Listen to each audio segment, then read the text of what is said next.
ક્યાં ભૈયા દિલીપ કેટલે રહ્યો યાર? અરે ટિકટોક પાછું આવવાનું છે ને, તો એ ગુજરાત પ્રેક્ટિસ કરતો હશે. શું ટિકટોક? તેરી કાલી કાલી જો અખિયા તડપાવે મુજે તો રતિયા. લો આવી ગયો ટિકટોક નો સ્ટાર. ચમ ભાઈ લેટ આય લેટેસ્ટ આય.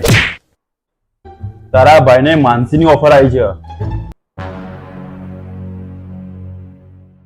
કોણ માનસી? મારો ભાઈ સેટ થઈ ગયો લાગે છે. અરે એમએનસી. કેમ સુનિલભાઈ, તમે તો બહુ મોટા વકીલ થઈ ગયા છો.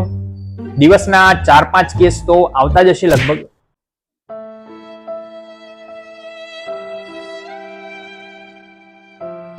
હા હા, એ તો મારા જુનિયર જોઈ લે. હું તો મોટા કેસો લડું છું.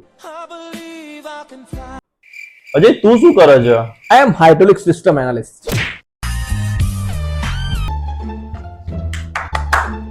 પ્લમ્બર.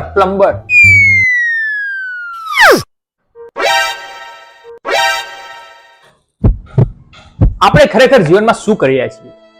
આપણા આયોજન પોઝિટિવ, પગલા નેગેટિવ. પેલો આકાશ કહેતો કે ઓટોમોબાઈલની કંપનીમાં સેલ્સ મેનેજર.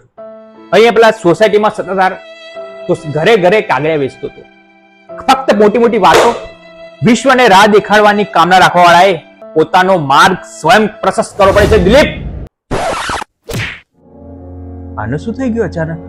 બીપીની દવા વધારે લઈ લીધી લાગે છે. સાચી વાત છે. ચલો આપણે ભેગા થઈને કંઈક નવું કરીએ, કંઈક મોટું કરીએ. તમે રેડી છો ને?